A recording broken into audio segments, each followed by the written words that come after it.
Oh, saan ka pupunta? Uuwi ka? Tagal nang may sakit sa tatay.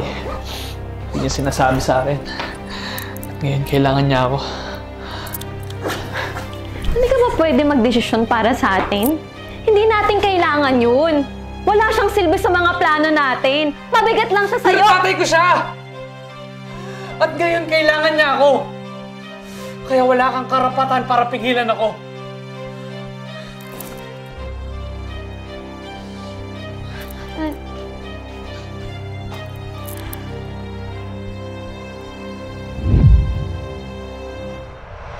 Tutuwa ako, anak, ha? At natupad na rin yung pangarap mo. Sa ngayon, masaya ka dahil napangasawa mo yung taong mahal mo. Tay, hindi ka man po ito matutupad kung di naman dahil sa'yo. Alam mo, anak, nakakalungkot man kasi nga, mahihiwalay ka na sa akin. Pero masaya naman ako, basta masaya ka. Basta, anak, kahit may asawa ka na, andito pa rin ako para sa'yo. Alam ko naman yun, Tay. Ako rin naman, pinapangarap kong makasama ka mula sa simula hanggang sa uli. Tsaka sa pagtupad ko pa po ng iba kong mga pangarap. Tay?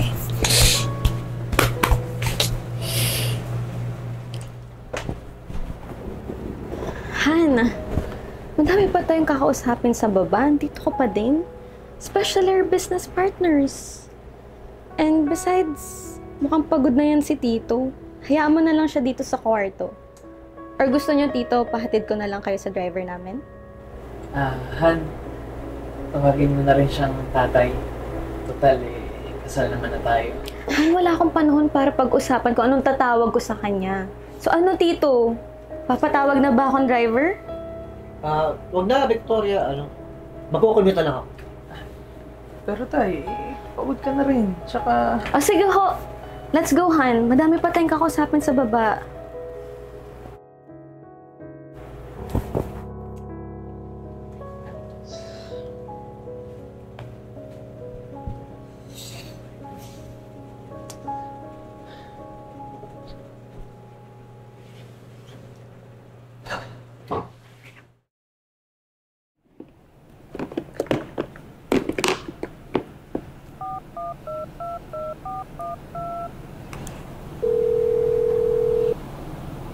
Hello, anak?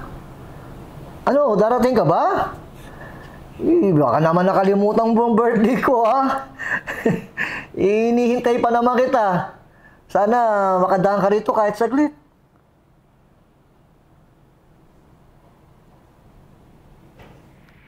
Ay, hello, Tito? Sorry, hindi po makakapunta si Floyd. Kasi alam niyo naman, may sariling plano kaming pamilya. Pasensya na po. Baka sa ibang araw na lang po kayo magkita.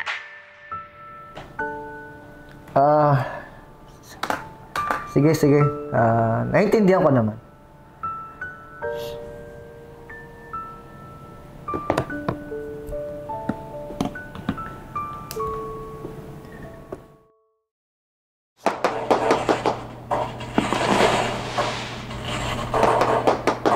Hello, Nak. Masaya naman dito yung bagong taon dito. Baka sakaling, kung di ka busy, sana naman, makapunta ka naman dito, kahit saglit. Tito? Tito, busy si Floyd eh. Hindi kami makakapunta. Marami kaming bisita rito sa bahay. At sana naman po maintindihan nyo na may sariling buhay na si Floyd. Kung gusto mo talaga siya makita, kayo na lang po pumunta rito minsan. Oo. Pasensya na sa pangungulit. Baka sakali lang naman na... sige. Mag-ingat kayo dyan, ha? Happy New Year.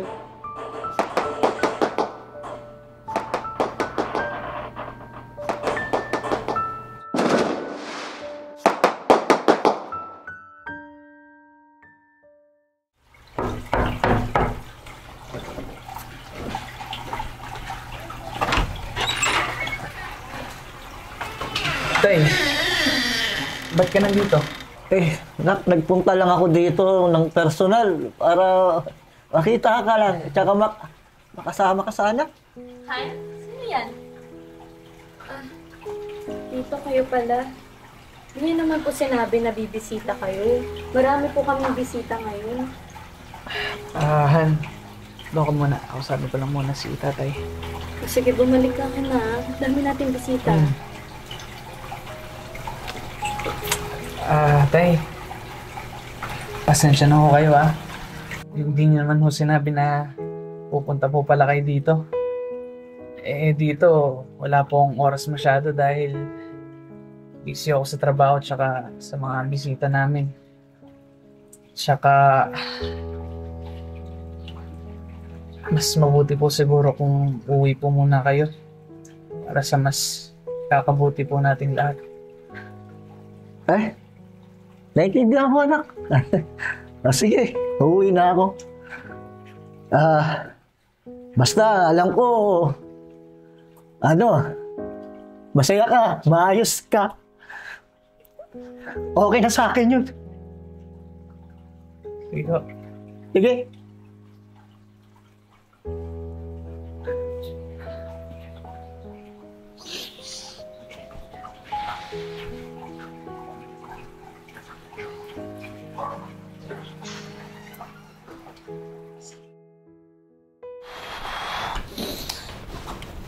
Oh, saan ka pupunta? Uuwi ka? Tagal nang may sakit si tatay.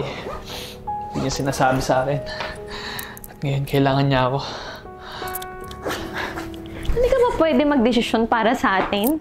Hindi natin kailangan yun. Wala siyang silbi sa mga plano natin. Mabigat lang siya sa'yo. Tatay ko siya!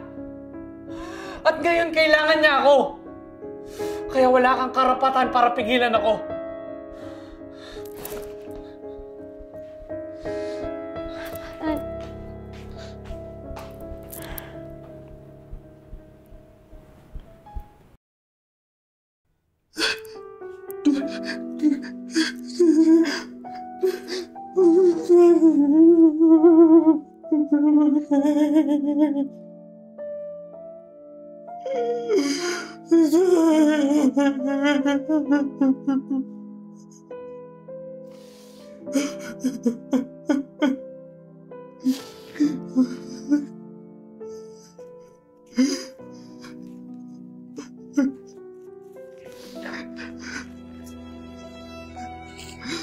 Anak, kahit hindi man kita nakakasama sa bawat Pasko at Bagong Taon, masaya akong natupad mo ang mga pangarap mo.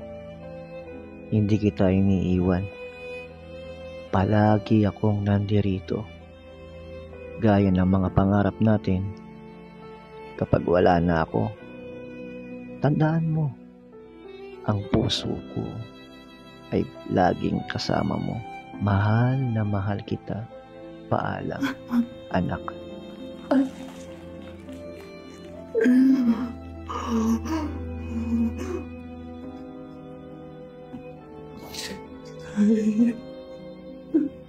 Sorry. Sorry dahil yung mga pangako ko sa'yo. Sinabi ko hindi iiwan.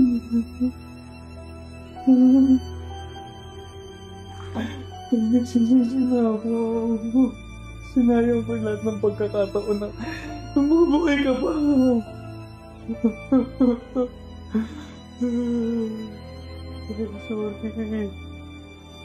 Sorry. Kahit konti pa noon, nilang ko sila.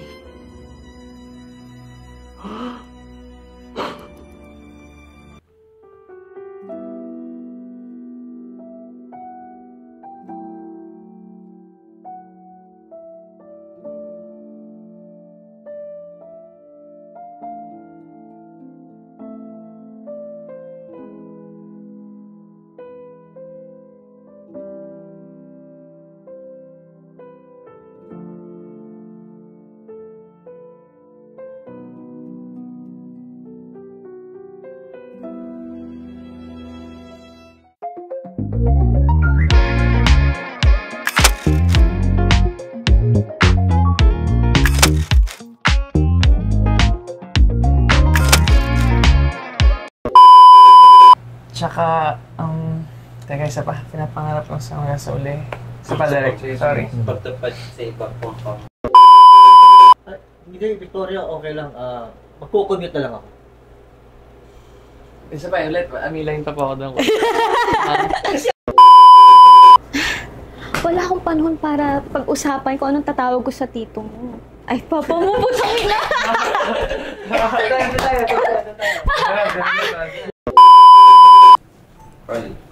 Kaya lang.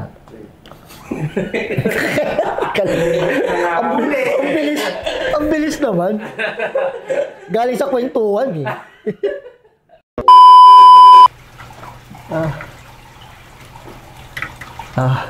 Oo. Ay, naintindihan ko. Pero nakalimutan ko yung script ko. Kaya wala. Mahaba pa yun, di ba? Ha? Sabihin ko, may mga bisita rin kami ngayon. Hindi niyo naman ho sinabi na pupunta ko pala kayo dito. Eh, dito, wala ho akong oras sa trabaho. Ay, ulit. Mali. Walang oras sa trabaho. Isa pa. Uy mo. Okay, mula sa Tay. Ready?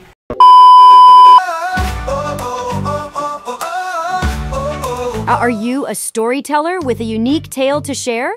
We invite you to submit your featured stories for the chance to be transformed into captivating short films. Whether it's a thrilling adventure, a heartwarming drama, or a thought-provoking narrative, we want to bring your words to life on the screen. Join us in celebrating creativity and storytelling. Submit your story today and let's create something extraordinary together. Bawat sandali, kapanapanabik sa Tibon, Manila, buhay ay maghubo. Maraming salamat po sa tagapanood po ng Tibon, Manila. Kasama po ang Cellboy. Ako po si Alvin Teng. Muli po, pakisuportahan po ang Cellboy dahil bawat benta tulong po sa iba. Sa Tibon, Manila, buhay ay masaya. Kasama ang bagata, wala kasi saya. Sa bawat tulog at galaw, magkasama tayong lahat. Tibon, Manila, walang pag-aalilangan.